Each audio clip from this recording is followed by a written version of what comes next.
Hello student, welcome to my channel বিশ্ব physics. আজকে ফিরে এসেছি আমাদের সেই নতুন সিরিজ এমসিকিউ সিরিজ নিয়ে। আজকে আমরা আলোচনা করব ক্লাস 12-এর আগত উচ্চ মাধ্যমিক পরীক্ষার এমসিকিউ কোশ্চেন নিয়ে। আজকে আমাদের আলোচনার বিষয় হচ্ছে ইউনিট 3 অর্থাৎ তড়িৎ প্রবাহের চৌম্বক প্রভাব ও চৌম্বকত্ব। এই ইউনিটের যত এমসিকিউ আছে, যত ইম্পর্টেন্ট এমসিকিউ আছে, সেগুলোই আমরা আজকে আলোচনা করব। চলো শুরু করা যাক। তো আজকের প্রথম কোশ্চেন কি বলছে না, চৌম্বক ক্ষেত্রের মাত্রিক সংকেত। দেখো চৌম্বক ক্ষেত্রে যে মাত্রিক সংকেতটা হয়, দেখো কি বলছি, M T to the power -1 I to the power -1, M T to the power -2 I to the power -1, M L T to the power -1 I to the power -1, M T to the power -2 I to the power -2। এর সঠিক উত্তরটা হবে option B, M T to the power -2 I to the power -1। এটা হচ্ছে চৌম্বক ক্ষেত্রের মাত্রিক সংকেত। তো পরের কোশ্চেন, একটি খাড়া সোজা পরিবাহীতে তড়িৎ প্রবাহের অভিমুখ উলম্বভাবে উপরের দিকে। এটা বলেছে কোশ্চেন কি বলছে, এটা একটা পরিবাহী, যার এই খাড়া সোজা পরিবাহীর তড়িৎ ক্ষেত্রের অভিমুখটা হচ্ছে উলম্বভাবে উপরের দিকে। একটি পি বিন্দু পরিবাহীর পূর্ব দিকে অল্প দূরত্বে অবস্থিত। একটা পি বিন্দু পরিবাহীর ঠিক পূর্ব দিকে অল্প দূরত্বে অবস্থিত। এবার আর কি বলছে, আরেকটি কিউ বিন্দু একই দূরত্বে পশ্চিম দিকে অবস্থিত, অর্থাৎ তারটি থেকে যে দূরত্বে পি বিন্দুটি অবস্থিত, ঠিক সেই দূরত্বে একই দূরত্বে কিউ বিন্দুটি কি হয়েছে, পশ্চিম দিকে অবস্থান করছে। কি বলছে এবার, পি বিন্দুতে চৌম্বক ক্ষেত্রের মান। পি বিন্দু চৌম্বক ক্ষেত্রের মানের অপশনগুলো কি বলছে না, কিউ বিন্দু চৌম্বক ক্ষেত্রের মানের চেয়ে বেশি, অর্থাৎ কিউ বিন্দুতে চৌম্বক ক্ষেত্রের যে মান তার থেকে পি বিন্দুতে চৌম্বক ক্ষেত্রের মান বেশি। বলছে কিউ বিন্দু চৌম্বক ক্ষেত্রের মানের সমান। আবার বলছে কিউ বিন্দু চৌম্বক ক্ষেত্রের মানের কম। বেশি বা কম নির্ভর করে প্রবাহের মানের উপর। অবশ্যই প্রবাহের মান এই যে একটাই তো তার প্রবাহের মান পি বিন্দুর ক্ষেত্রে যা হবে কিউ বিন্দুর ক্ষেত্রে তাই হবে। আমরা জানি যে ডেল বি সমান μ0 I/4 I del L sine theta by হচ্ছে আর স্কোয়ার। এখানে আরটা হচ্ছে এই তার এবং বিন্দু দুটির মধ্যবর্তী দূরত্ব, আর থিটার যেখানে হচ্ছে কি না, এই যে সংযোজিত সরলরেখাটি তারের সঙ্গে কত ডিগ্রি কোণ করছে। অবশ্যই দুটো ক্ষেত্রে 90 ডিগ্রি কোণ করছে। তো দেখা যাচ্ছে যে পি বিন্দু এখানে আই একই, আর একই, ডেল এল তারের দূরত্ব উভয়ের ক্ষেত্রে একই, সাইন থিটার মানও উভয়ের ক্ষেত্রে একই, সব যেহেতু একই, তাই পি বিন্দুর চৌম্বক ক্ষেত্র কিউ বিন্দুর চৌম্বক ক্ষেত্রের মান কি হবে, অবশ্যই সমান, অর্থাৎ অপশন বি। দেখো তৃতীয় কোশ্চেন কি বলছে না, কোনো দীর্ঘ ঋজু পরিবাহীর মধ্য দিয়ে আই তড়িৎ প্রবাহ গেলে পরিবাহী থেকে আর দূরত্বে অবস্থিত বিন্দুর চৌম্বক ক্ষেত্র হয় 0.4 টেসলা। পরিবাহী থেকে 2 আর দূরত্বে চৌম্বক ক্ষেত্র কত হবে? তো ক্যালকুলেশন আমি এখানে করি। একটা দীর্ঘ ঋজু পরিবাহী আছে, পরিবাহী থেকে আর দূরত্বে পি বিন্দুতে যখন তার চৌম্বক ক্ষেত্র নির্ণয় করা হয়, চৌম্বক ক্ষেত্র বি সমান কি হয় না, μ0/4 2I বাই হচ্ছে আর, অর্থাৎ পরিবাহীর মধ্যে দিয়ে কিন্তু আই মাত্রার তড়িৎ প্রবাহ হচ্ছে। তো এক্ষেত্রে যখন দূরত্ব আর থাকে তোরা চৌম্বক থাকছে এরকম। যেবার কি বলছে, পরিবাহী থেকে 2 আর দূরত্বে, অর্থাৎ দূরত্ব কি করে দেওয়া হয়েছে, দ্বিগুণ করে দেওয়া হয়েছে, তখন কিউ বিন্দুতে চৌম্বক ক্ষেত্র B1 সমান কি হচ্ছে না, μ0/4 ইন্টু 2I/2R। এই যে আর দূরত্বে চৌম্বক ক্ষেত্রের মান কিন্তু দেওয়া আছে 0.4 টেসলা। তো আমি কি করলাম, এই যে বাই 2টা 1/2 সামনে নিয়ে μ0/4 ইন্টু 2I/R করলাম। এই μ0/4 2I/R এর মানটা কত আমার 0.4 কাটাকাটি করলে কি হচ্ছে 0.2, অর্থাৎ 0.2 টেসলা, অর্থাৎ সঠিক উত্তর হচ্ছে অপশান এ 0.2 টেসলা।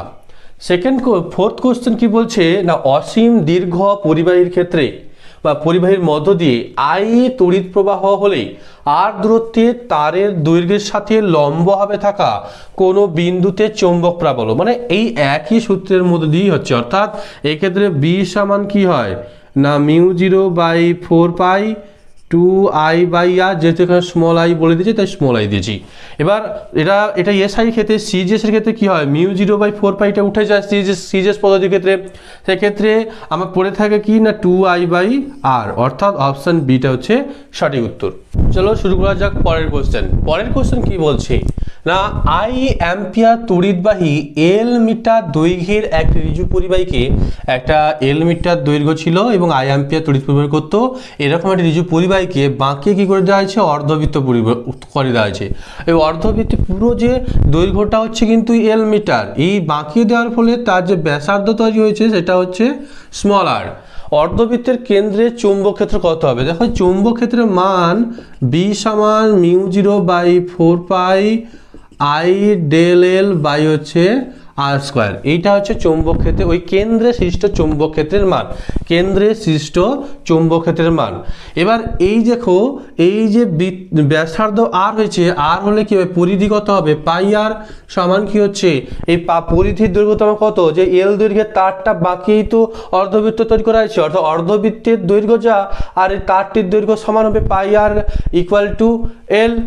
এবং এই যে ডেল এলটাকে যখন সম্পূর্ণভাবে ইন্টিগ্রেশন করা হবে, ডেল এল এর দৈর্ঘ্য কার সঙ্গে সমান হবে, এই পাই আর স্কোয়ারের সঙ্গেই সমান হবে, অর্ধবৃত্তের পরিধির সঙ্গে সমান হবে।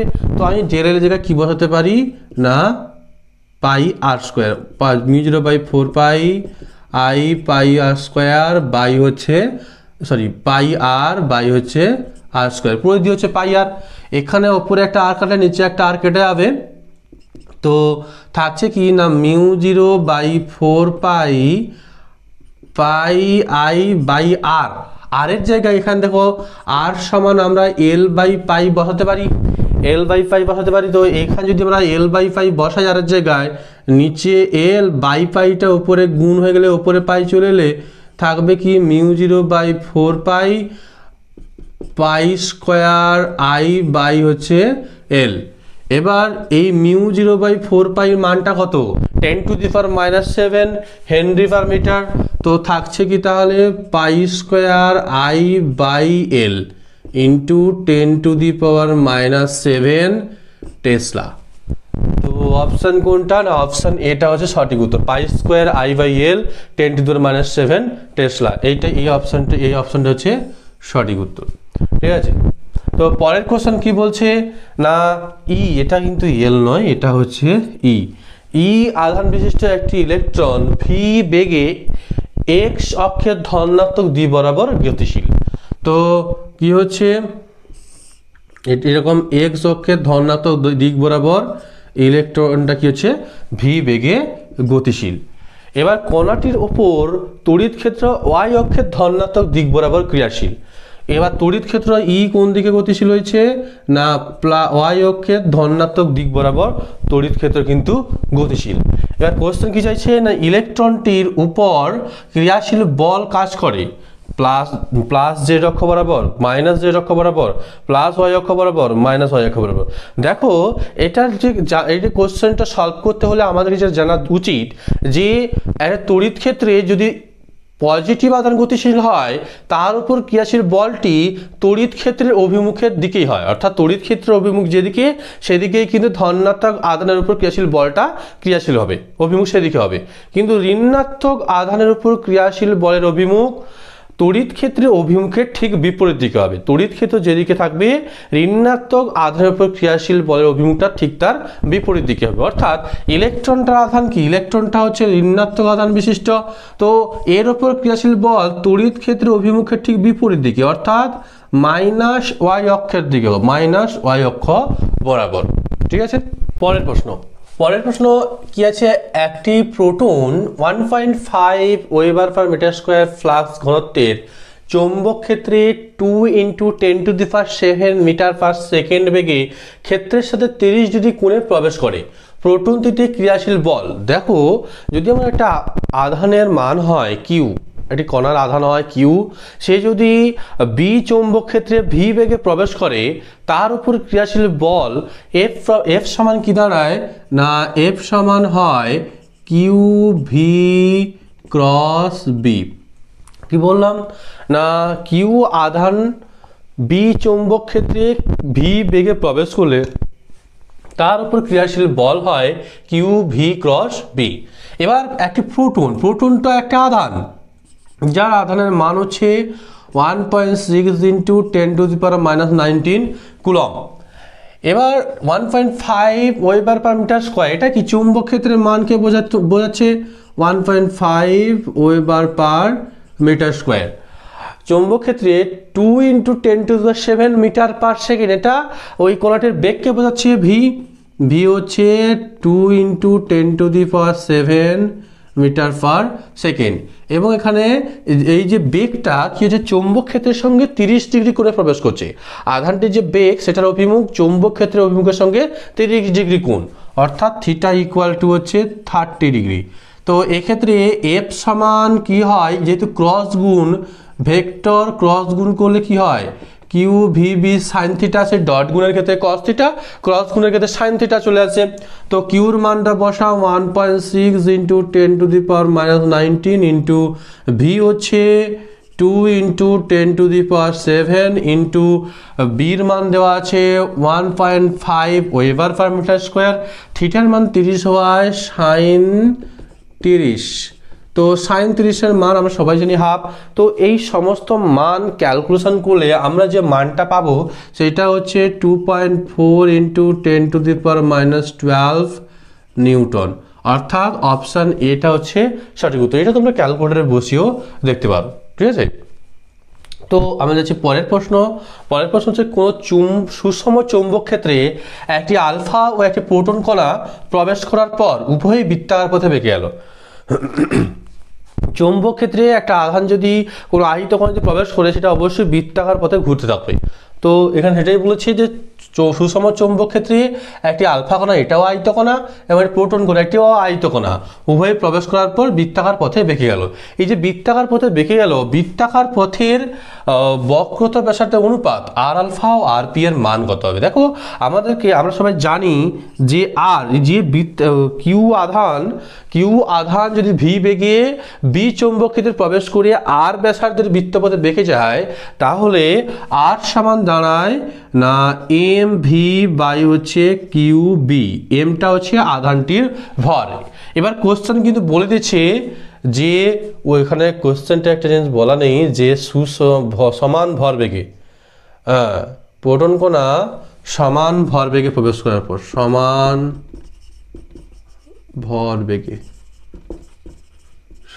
ভরবেগে প্রবেশ করার পর, যে এবার আমি যদি আর আলফা বাই আর পি করতে চাই, আর আলফা মানে কি, এবার এটা কি এম ভি, এটা হচ্ছে ভরবেগ, পি বাই কিউ বি, যেখানে পি সমান হচ্ছে এম ভি, পি এখানে ভরবেগ। তো আর আলফা সমান কি পি আলফা কোণার ভরবেগ বাই হচ্ছে কিউ আলফা আলফা কোণার আধান ইন্টু বি বাই হচ্ছে পি প্রোটনের ভরবেগ বাই হচ্ছে কিউ পি প্রোটনের আধান ইন্টু বি। এই ক্যালকুলেশন করলে কি দাঁড়াচ্ছে না পি আলফা বাই হচ্ছে কিউ আলফা বি ইন্টু হচ্ছে কিউ পি বি বাই হচ্ছে বি কাটা। তো যেহেতু আমাকে ভরবেগ সমান বলে দিচ্ছি, দুটোর ভরবেগ সমান, তাই পি আলফা এবং পি এটাও কাটা যাবে। ভরবেগ সমান ভরবেগ আমি প্রশ্নে বলে দেওয়া হয়েছে। তো আলফা কোণার ভরবেগ ও প্রোটন কোণার ভরবেগ সমান হয়ে গেছে। তো থাকছে কি এখানে না আধান, প্রোটনের আধান বাই হচ্ছে আলফা কোণার আধান। এবার দেখো আলফা কোণার আধান প্রোটনের আধানের দ্বিগুণ, আলফা কোণার আধানটা কি হচ্ছে প্রোটনের আধানের দ্বিগুণ, অর্থাৎ প্রোটনের আধান যদি আমি ই ধরি প্লাস ই, প্রোটন আর ইলেকট্রন আধান তো সমান, প্রোটনের আধান পজিটিভ, ইলেকট্রন আধান নেগেটিভ, তাই আমি প্রোটন আধানকে ই ধরলাম। ই ধরলে আলফা কোণার আধান প্রোটনের আধানের দ্বিগুণ, তাই হলে কি হবে 2e, ই কেটে গিয়ে কি হবে 1/2, অর্থাৎ অপশান বিটা হচ্ছে সঠিক উত্তর। পরবর্তী কোশ্চেন কি আছে দেখো না, বলছে একটি আধানগ্রস্ত কণা সমপ্রাবল্যের চৌম্বক ক্ষেত্রে আর ব্যাসার্ধের বৃত্তপথে ভি সমদ্রুতিতে আবর্তন করে। এই গতির পর্যায়কাল কোন কোন বিষয়ের উপর নির্ভর করে সেটাই জানতে চেয়েছি।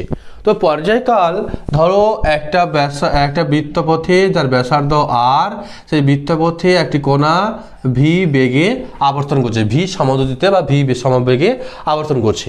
তো এক্ষেত্রে টি সমান কি হবে না 2 পাই আর বাই হচ্ছে ভি, যেহেতু ব্যাসার্ধ capital R, 2 pi capital R by হচ্ছে ভি। তো এই ক্ষেত্রে পর্যায়কাল তোমার ব্যাসার্ধ এবং বেগ উভয়ের ওপরই নির্ভরশীল, অর্থাৎ প্রথমটাই ঠিক যে আর ও ভি উভয়ের ওপর নির্ভরশীল। এই সমীকরণটি দেখতে পাচ্ছি টি সমান হচ্ছে 2 পাই আর বাই ভি, পর্যায়কাল টি এর আর এর ওপরও নির্ভরশীল করছে, বেগের ওপরেও নির্ভর করছে, তাই পর্যায়কাল আর এবং ভি উভয়ের ওপর নির্ভরশীল। অপশান এটা হচ্ছে সঠিক উত্তর। 10 কোশ্চেন, পরের কোশ্চেনটা কি বলছে, একটি তড়িৎগ্রস্ত কণা সমপ্রাবল্যের চৌম্বক ক্ষেত্রে আর ব্যাসার্ধের বৃত্তপথে আবর্তন করছে। যদি কণাটির শক্তির পরিমাণ দ্বিগুণ করা হয় তাহলে নতুন ব্যাসার্ধ কত হবে? খুব ভালো কথা বলেছে। তো এখানে ব্যাসার্ধ আর এর সূত্র আমরা আগেই দেখেছি, এম ভি বাই হচ্ছে কিউবি। এবার কি বলেছে না এই আর ব্যাসার্ধটা কখন না শক্তি ই যখন half M V square, half M V square, শক্তি যখন হাফ এম ভি স্কোয়ার তখন ব্যাসার্ধ হচ্ছে এম ভি বাই কিউবি। এবার কথা হচ্ছে এম ভি বাই কিউবি। এবার কি হয়েছে না কণাটির শক্তির পরিমাণ দ্বিগুণ করা হয়েছে। কণাটির শক্তি কি করে দেওয়া হয়েছে, আচ্ছা এখান থেকে একটু জানতে হবে ভি সমান এখান থেকে কি বের করা যায়। দেখো ভি সমান যদি বের করি 2e বাই এম এবং রুট ওভার এটা বসবে। তো এই ভি এর মানটা এখানে বসিয়ে দাও, M by Q B into root over of 2e by হচ্ছে এম। এবার শক্তি কি করা হয়েছে দ্বিগুণ করে দেওয়া হয়েছে, যেটা ই শক্তি ছিল সেটা শক্তি হয়েছে 2e, তখন নিশ্চয়ই বেগের মানটা পরিবর্তিত বৃদ্ধি পাবে। তো half M V one square, তো এখান থেকে ভি ওয়ান সমান কী হবে, যদি হাফ বাই 2টা দিয়ে গুণ করলে কী হবে 4e বাই হচ্ছে এম, তার হচ্ছে রুট ওভার ভি ওয়ান সমান এটা পড়ছে। তো এখানে ব্যাসার্ধ, এখানে নিশ্চয়ই কি বলেছে শক্তি দ্বিগুণ করলে নতুন ব্যাসার্ধ, হ্যাঁ ব্যাসার্ধ আর ওয়ান সমান কী হবে না আর ওয়ান হচ্ছে এম ভি ওয়ান বাই হচ্ছে কিউবি। তো ভি ওয়ানের মানটা এখানে বসে দাও, ভি ওয়ানের মান হচ্ছে এম বাই হচ্ছে QB into root over of 4e by হচ্ছে এম। এবার এখানে এই আর ওই আর, তো আর ওয়ান বাই হচ্ছে আর, এই আর ওয়ান আর আর এর মধ্যে দেখো এম বাই কিউবি দুটো হচ্ছে কমন একদম। তো আমি এই দুটো কি বাই করলে কেটে যাবে, থাকবে কে না থাকবে হচ্ছে আর ওয়ান ওপরে আছে যেহেতু root over of 4e by হচ্ছে M by root over of 2e by হচ্ছে এম। রুট ওভার থেকে 4e by M into M by 2e, M কেটে আছে ই কাটছে, 2 দুনে 4, অর্থাৎ থাকছে কি না √2, অর্থাৎ আর ওয়ান সমান হচ্ছে √2 আর আর ওয়ান সমান কি হচ্ছে √2 আর। তো √2 আর, অপশান এটা হচ্ছে সঠিক উত্তর। তো এই ক্ষেত্রে ব্যাসার্ধ বে মানে শক্তি, অর্থাৎ শক্তি বলতে কোন শক্তি, কোনটা যখন গতিশীল অর্থাৎ তার গতিশক্তিকে বোঝানো হচ্ছে, তাই এখানে আমরা গতিশক্তি নিয়েই কাজ করেছি, ঠিক আছে। তো শক্তি দ্বিগুণ করলে তার ব্যাসার্ধ কি হয়ে যাচ্ছে √2 আর গুণ হয়ে যাচ্ছে। পরের প্রশ্ন কি বলেছে না একটা বৃত্তাকার তারের ব্যাসার্ধ হচ্ছে আর এবং তার মধ্যে স্থির প্রবাহ মাত্রা হচ্ছে আই প্রবাহিত হয়, তারটিকে চৌম্বক ক্ষেত্রে এমনভাবে রাখা হলো যে বি হচ্ছে চৌম্বক ক্ষেত্র, বি এর অভিমুখ বৃত্তাকার তারটির তলের ওপর লম্ব, তারের উপর ক্রিয়াশীল বল। অর্থাৎ আমি ছবি যদি আঁকি, এটা একটা বৃত্তাকার পরিবাহী, এটা হচ্ছে একটা বৃত্তাকার পরিবাহী। এই বৃত্তাকার পরিবাহীর যার ব্যাসার্ধ হচ্ছে তোমার আর, ব্যাসার্ধ হচ্ছে আর, যার মধ্য দিয়ে আই তড়িৎ প্রবাহ প্রবাহিত হয়। এবার এই বৃত্তাকার পরিবাহীটিকে চৌম্বক ক্ষেত্রে এমনভাবে রাখা হলো যে চৌম্বক ক্ষেত্র বৃত্তাকার পরিবাহী তলটির সঙ্গে লম্ব, অর্থাৎ ধরো এইভাবে আমি বৃত্তাকার পরিবাহীটিকে রেখেছি। এবার চৌম্বক ক্ষেত্র কি হচ্ছে, এই পরিবাহী তলের ওপর কিন্তু এইভাবে লম্বভাবে কাজ করছে, এইভাবে অবস্থা। এটা যদি বৃত্তাকার পরিবাহী তল হয়, এর মধ্যে আমার এই হাতের ওপর এরকম বৃত্তটা অবস্থিত, চৌম্বক ক্ষেত্র কিছু ওই তলের ওপর পুরোপুরি লম্বভাবে অবস্থিত, এভাবে অবস্থিত। তো এক্ষেত্রে আমি যদি এটাকে দুই ভাগে ভাগ করি, এইভাবে একটু লম্বভাবে ভাগ করলে এটা একটা অংশ, এটা একটা অংশ। দেখো এই পার্টটাতে তড়িৎ প্রবাহ কিন্তু ওপরের দিকে, আর ওই পার্টটাতে কিন্তু তড়িৎ প্রবাহ নিচের দিকে। অর্থাৎ ক্রিয়াশীল বল তোমার তড়িৎ প্রবাহের অভিমুখের উপর ডিপেন্ড করে। যদি এবার এদিকে তড়িৎ প্রবাহের ক্ষেত্রে তড়িৎ প্রবাহটা উপর দিকে হওয়ার কারণে তো প্রযুক্ত বল যে উপরের দিকে যদি ধরে নিই যে উপর দিকে কাজ করছে, তাহলে এদিকে কি হচ্ছে না তড়িৎ প্রবাহ নিচের দিকে হওয়ার কারণে তো প্রযুক্ত বলটা পাল্টে যাবে, অর্থাৎ নিচের দিকে কাজ করবে। অর্থাৎ এই অংশে প্রযুক্ত বল যেদিকে, এই অংশে প্রযুক্ত বল কিসে তার বিপরীত দিকে, দুটি বল পরস্পর কি করবে, প্রশমিত করে দেবে। সুতরাং তারটির উপর ক্রিয়াশীল বল হবে কিন্তু শূন্য। ঠিক আছে, আচ্ছা পরের কোশ্চেন বলছে 0.5 মিটার দীর্ঘ ঋজু পরিবাহীকে ধনাত্মক এক্স অক্ষ বরাবর রেখে 1 অ্যাম্পিয়ার তড়িৎ চালনা করা হচ্ছে। পরিবাহীটিকে বি চৌম্বক ক্ষেত্রে, এই মানে চৌম্বক ক্ষেত্রে রাখা হলে প্রযুক্ত বলের মান। আচ্ছা, এটা খুব সুন্দর কোশ্চেন। এখানে আমি একটা অক্ষ অঙ্কন করলাম, এটা হচ্ছে আমার এক্স অক্ষ, এটা আর হচ্ছে এটা। তো এটা এক্স অক্ষ, এটা ওয়াই অক্ষ, এটা হচ্ছে আমার জেড অক্ষ। তো এবার কি হয়েছে না 0.5 মিটার ঋজু পরিবাহীকে ধনাত্মক এক্স অক্ষ বরাবর রাখা হয়েছে।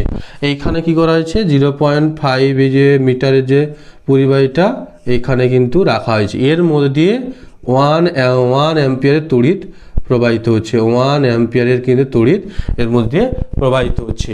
এবার পরিবাহীটিকে কি হয়েছে, যে চৌম্বক ক্ষেত্রে রাখা হয়েছে বি চৌম্বক ক্ষেত্র 2i cap 4j cap, I cap J cap মানে কি এক্স অক্ষ এক্স ওয়াই তলে, এই যে বি এর অভিমুখটা কি হচ্ছে, বিটা আছে এক্স ওয়াই তলের, এই যে এক্স ওয়াই তল, এই এক্স ওয়াই তল বরাবর বিটা আছে।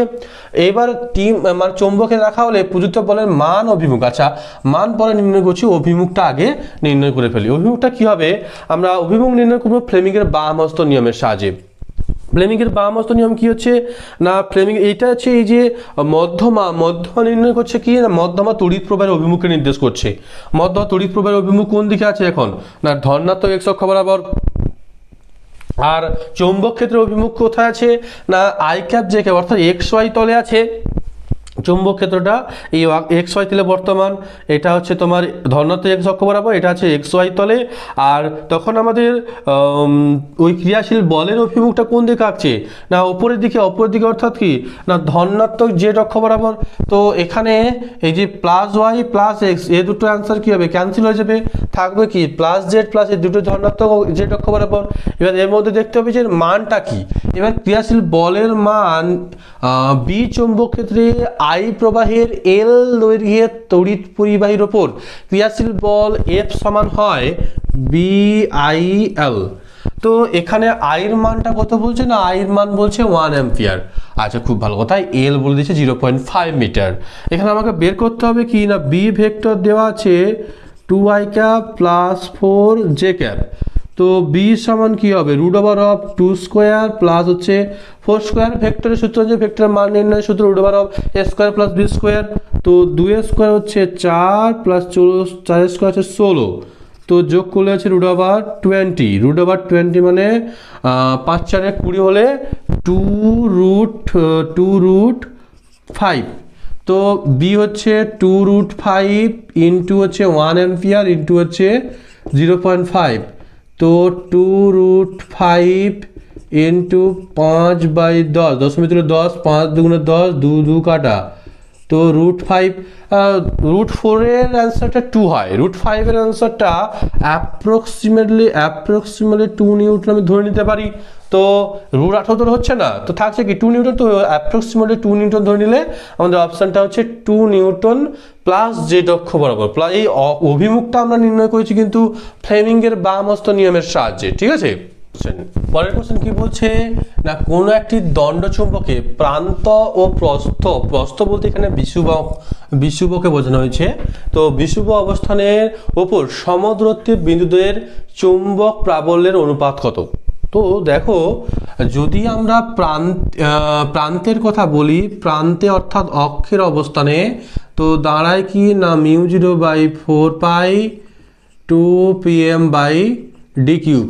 মধ্যবিন্দু থেকে ওই আলোচ্য বিন্দুর বা নির্ণীত বিন্দু দূরত্ব যদি ডি হয় এবং পিএম হচ্ছে তোমার চৌম্বক ভ্রামক, তো কিন্তু এবং প্রস্থের অবস্থানে যদি নির্ণয় করি B2, সেক্ষেত্রে দাঁড়ায় μ0/4π/d3। এবার B1/B2 কি হচ্ছে, দুটোকে ডিভাইড করে দিলে কি দাঁড়াচ্ছে, প্রান্তটা উপরে আছে, অবশ্যই প্রস্থ এবং বিষুবটা নিচে আছে, ঠিক আছে। তো μ0/4π এটা তো কমন থেকে যাচ্ছে, p/d3 কমন থেকে গেলে হাফ যদি কেটে যায় থাকছে কি 2/1। এখান থেকে B1:B2 সমান হচ্ছে 2:1, অর্থাৎ অপশান এ হচ্ছে সঠিক উত্তর। এবার এম ভ্রামক বিশিষ্ট দুটি একই রকম দণ্ডচুম্বককে তাদের প্রান্তে পরস্পরের সাথে সমকোণে আবদ্ধ করলে সংস্থাটির চুম্বক ভ্রামক হবে। সংস্থাটির চুম্বক ভ্রামক কত হবে? দেখো, আমি একটা দণ্ডচুম্বক নিলাম, এই দণ্ডচুম্বকটির দৈর্ঘ্য যদি ডি হয় এবং এর দুই প্রান্তে নেগেটিভ ম্যাগনেটিক চার্জ এবং পজিটিভ ম্যাগনেটিক চার্জ উপস্থিত থাকে, অর্থাৎ নেগেটিভ ম্যাগনেটিক চার্জ হচ্ছে উত্তর প্রান্ত আর পজিটিভ ম্যাগনেটিক চার্জ হচ্ছে দক্ষিণ মেরুরূপে পরিচিত। এবার এই যে চৌম্বক ভ্রামক এম হচ্ছে এই ম্যাগনেটিক চার্জ গুণিতক হচ্ছে তাদের মধ্যবর্তী দূরত্ব, ঠিক আছে। তো আমি যদি এরকমভাবে আর একটা চুম্বককে এখানে রাখি, একই রকমের একটা চুম্বককে এখানে রাখি, এখানে কি হবে, এটা -m, এখানে +m অবস্থান করবে এবং তার চৌম্বক ভ্রামকও m হবে। এবার এই যে পুরো সংস্থাটা এই প্লাস মাইনাস পরস্পর কি করছে, এই প্লাস মাইনাস পরস্পরকে ক্যান্সেল করে দিচ্ছে, থাকছে কি এখানে একটা মাইনাস এখানে একটা প্লাস। এই পুরো সংস্থাটির চৌম্বক ভ্রামক কি হবে না, আমি আগেই বলে দিয়েছি যে ম্যাগনেটিক চার্জ এবং তাদের মধ্যবর্তী দূরত্ব প্লাস মাইনাস দুটো সমান হতে হবে, ম্যাগনেটিক চার্জ প্রায় দুজনের সমান হয়।